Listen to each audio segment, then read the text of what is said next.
Fem Friday on the Nomiki show. I am so excited to have back on our little show that could Janelle Jolly, who is the host of What's Left to Do, and Hadass Thier, who is an author and activist. She is the author of A People's Guide to Capitalism, an Introduction to Marxist Economics.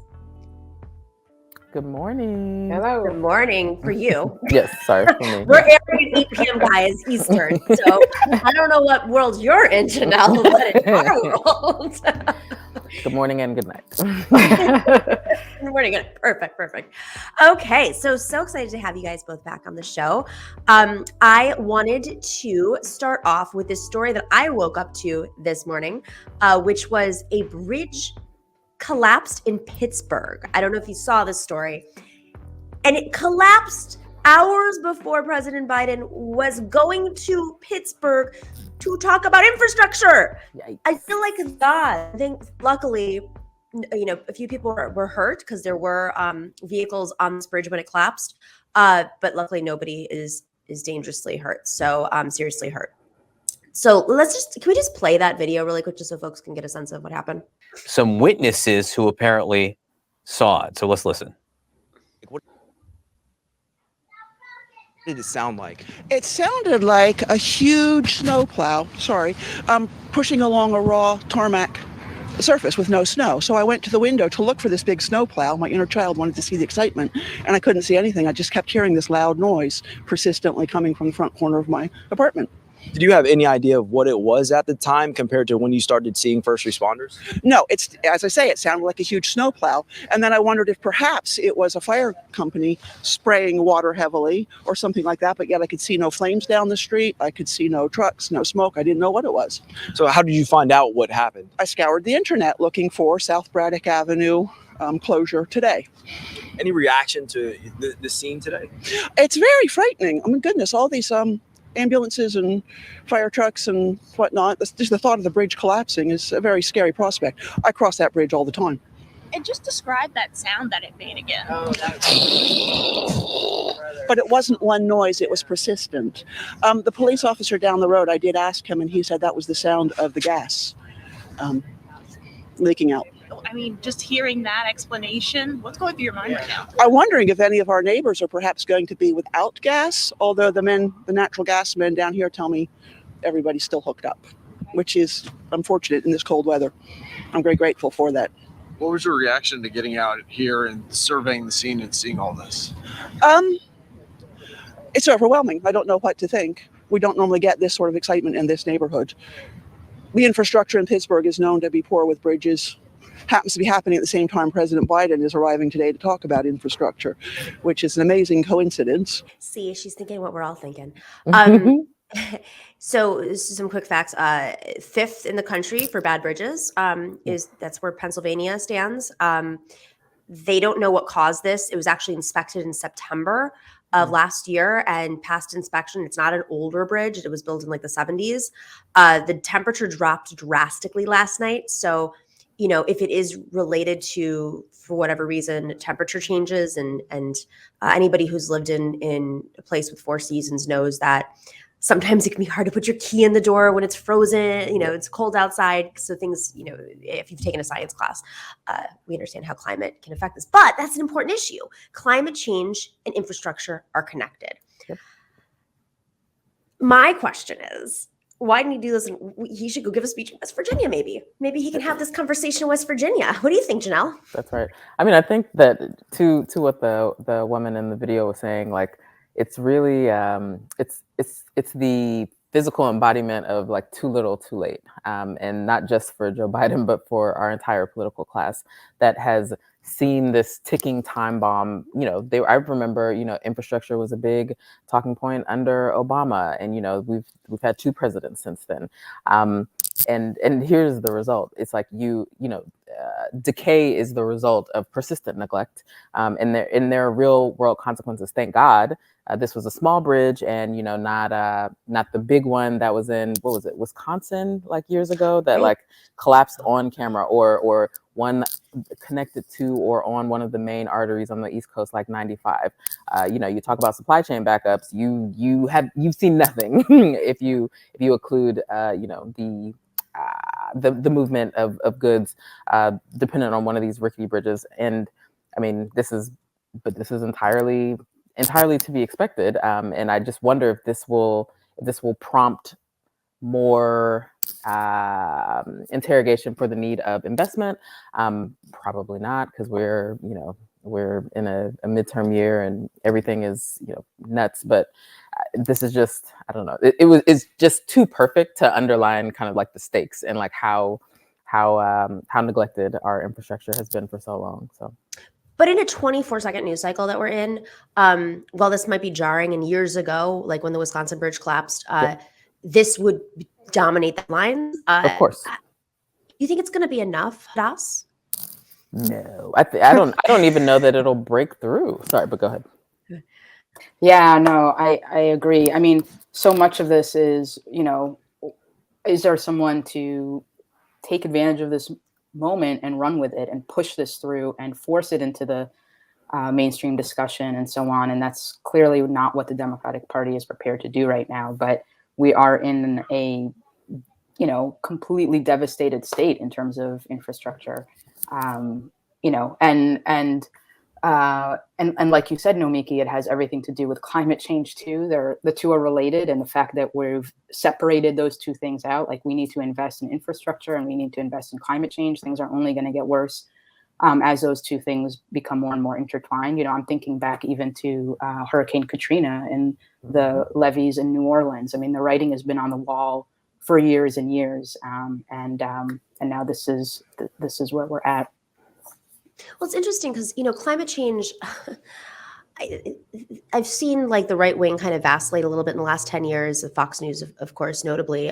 James Murdoch was Rupert Murdoch's son, left news because they disagreed on a lot of political issues, one being climate change. His wife is in charge of an organization that is tasked with climate change initiatives, essentially, James Murdoch's. So I say this because with like the narratives are still like, well, like, does climate change exist? I can't believe that they're still doing this on television that reaches millions of people's homes, and it's still dominating the conversation. Well, there are other folks who obviously believe in climate change and want to deal with it, but there are the narratives of like, well, everybody's having conversation too late, right? It's too late. It's not like climate change is this thing that's going to happen overnight. It's not like it's something that's just it's going to be apocalypse overnight. It eases in. You're going to have one bridge collapse here, one levee breaking here, and it's happening more rapidly, of course. I can't believe I even have to say this stuff out loud, but psychologically,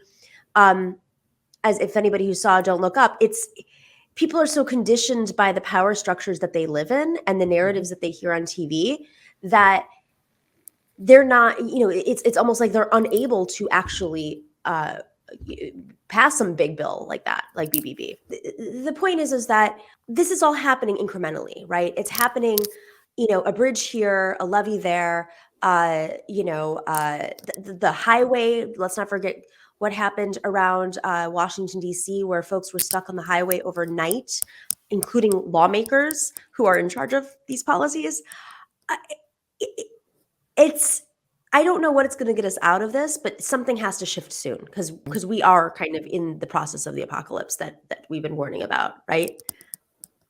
I think so. And I think to add to it is that climate change is kind of in the background of many things that are running amok that we collectively identify as scourges, not just dilapidating infrastructure, but as Christian Parenti has been writing about for years, the ascendancy of militant rebel groups, globally, that all these things like arise out of a fight for resources that are either dwindling or in disarray as a result of climate change. So it's like it all goes together, and to try and piece out climate change as separate from geopolitical skirmishes and violence and invasions and rebel groups or infrastructure or how that affects healthcare for people, not just domestically and abroad, but like it is the babbling brook, that's weird, running through everything that we can identify as like salient issues. So it's like its importance is just it keeps increasing. Like as we go along, it's still paramount. So on that note, people have been really frustrated, obviously, with Joe Manchin, who lives in a state where they've got some of the worst infrastructure in the country, and of course Kirsten Sinema, and understandably so, because they're holding up quite a bit. But I want to show this thing from No Labels, because there's also organizations out there that try to frame themselves as like the better, the better folks who are above the political, the toxic politics of the political warfare that's happening. Principled or partisan. Okay, well, first off, Bernie Sanders is independent, so like good choice there. Principled. I like it works, by the way. We say it doesn't work, but it does work, because they don't need to win everybody over. They just need to hold things up. They just need Manchin. That's it. They just need one guy right now to basically prevent everything from working. Man, I don't know. I mean, strategy session, guys. What do we do? I'll go to Hadas first. Yeah, I mean, this is a hilarious idea on every level. I mean, first of all, you want to try to compare someone to Bernie Sanders as saying, you're more principled than Bernie is a little bit of a hard sell in my position. Of course, I'm a diehard Bernie bro here on Femme Friday. But anyway, we so all the are. whole Don't thing, worry. That's right. We're You're all in good there. company. It's not. But anyway, the whole thing is absurd. Except for the fact that Joe Manchin is principled. He has certain principles. He has the principles of, the fossil fuel industry that, fuels his campaigns and so on. Those are the principles that he represents. So, I think that there's a war within the Democratic Party. And the question is, what does our side do, inside and outside of the Democratic Party, right? Because like within the Democratic Party, you have Bernie on one side and you have Manchin on the other. You have the left of the Democratic Party and you have the right of the Democratic Party, but then you have the centrist Democrats that are the majority of the Democrats and are in the leadership of the Democratic Party that tend to appease the right of the Democratic Party. That's their kind of go-to, default. And, and it's not a coincidence that that's their default, because they have the same corporate backers and so on. We had a little bit of like a window there in the beginning of the year. Some positive things were able to be pushed through, and it seemed like the left of the party was going to have a little bit more of a hearing. A part of that had to do with the fact that American capital was more open to stimulus spending and more open to some changes happening, because the situation was as bad as it was, and because they were afraid of the populist right and so on. So there was a little bit of an opening for the left of the Democratic Party to have a little bit more say-so.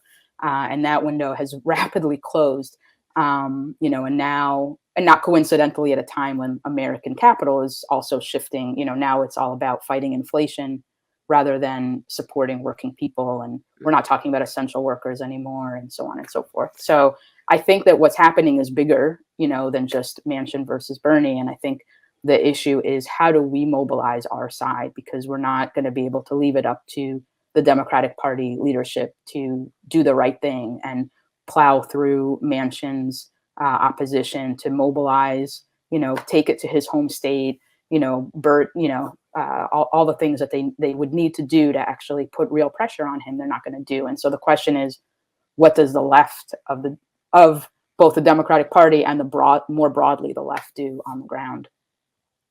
What's left to do? Yeah, there we go. Nice plug. I think it's what's really interesting, and this is related to maybe something that we'll be talking about with Nina Turner, is that there's some dissonance between the kind of online and in some corners of the mainstream media discussion of Manchin as an obstacle to the president's agenda. But there was a poll that came out, it was either earlier this week or last week, and his numbers in West Virginia, they're very favorable. He's still very popular back home, and that's what matters. That's one dimension of what matters. I think in light of that, I think it's, speaking of principled, I think it was a grave mistake for the establishment of the Democratic Party and all of our social and moral betters in the media to condemn Bernie Sanders when he decided to gently take the argument to Manchin's home state of West Virginia with that, I thought pretty gentle op-ed that he wrote in the that Charleston paper. But that's exactly what you have to do is take the war of ideas back, to his home state and really be clear on the stakes of what this opposition means, not for the coal barons that he serves in his state, not for the fossil fuel interests that he serves, and not for, the corner of big pharma that he supports, both through his daughter and her position, but that kind of constellation of healthcare, but to everyday West Virginians who have a need for dental to be covered by Medicare. They have, the worst. This sounds weird to say, but they have the worst teeth in the union. But what formerly working retiree in West Virginia wouldn't want to not have to kind of, be a bean counter in terms of being able to afford, dentures or what have you. What West Virginia working family couldn't use childcare. And just run down the list of things. What West Virginia community who's been ravaged, had their water supply contaminated by coal ash or any other, coal byproduct waste, doesn't want their environment to be remediated so that, their families, their friends, their community can have a clean environment in which to exist. But you bring that fight to the people and in the hopes that creates some level of pressure to get him to not moderate his positions, because that's not the direction that we want him to go in, but to push him a little far left. It's not guaranteed to happen, but you have to at least try. And I would like to see the left wing of the party, such as it is, make more investments into these very targeted, precisional local fights to kind of foment some bottoms up pressure and opposition, because there's no way that the vast majority of even Arizonans with Sinema, but certainly West Virginians with Manchin, don't desire these very obvious, very overdue, just like infrastructure in the last segment, bread and butter issues that would improve the quality of their lives. It's interesting you say breaking it up that way. I mean, one of the criticisms I think a lot of folks have about BBB is that it's very hard to message. It was very hard to message Build Back Better because there's so much in it. And now what's on the table is breaking up BBB into individual bills, which of course will just take forever. With that being said, though, it's easier to message around a bill that, that is a one issue bill essentially. And I mean, that is also, he is kind of an example of a bill. What is Joe Manchin? Well, he markets himself as this thing, like all Republicans, right? All their bills are always make America amazing and Patriots first. And then in the meantime, it's a tax break for every millionaire and Sure. basically pulling money from education or whatever. Right. So, he is kind of like that. No labels is creating this. He is principled. Okay, well, let's break down who Joe Manchin is. Let's break him up into pieces. He's somebody who doesn't want you to have clean water, is paid for by coal. By the way, they're not protecting their workers the way they should be, because he's really not standing with unions the way he's claimed he is. He's the richest man in West Virginia. Breaking it up would be very effective. And I do think that's a great lesson for folks in West Virginia locally who are organizing. It is your support of this show makes this show happen. Shocker how that works. If you know, but a lot of news platforms, they depend on corporate money. That's why we cover this stuff. You can go to patreon.com/The Nomiki Show, and that is how we sustain ourselves. Patrons are our lifeblood. Other platforms are always shifting around their algorithms. It is our patrons who are consistent. You too can get some swag, and we're going to be doing some special events. Go to patreon.com/The Nomiki Show.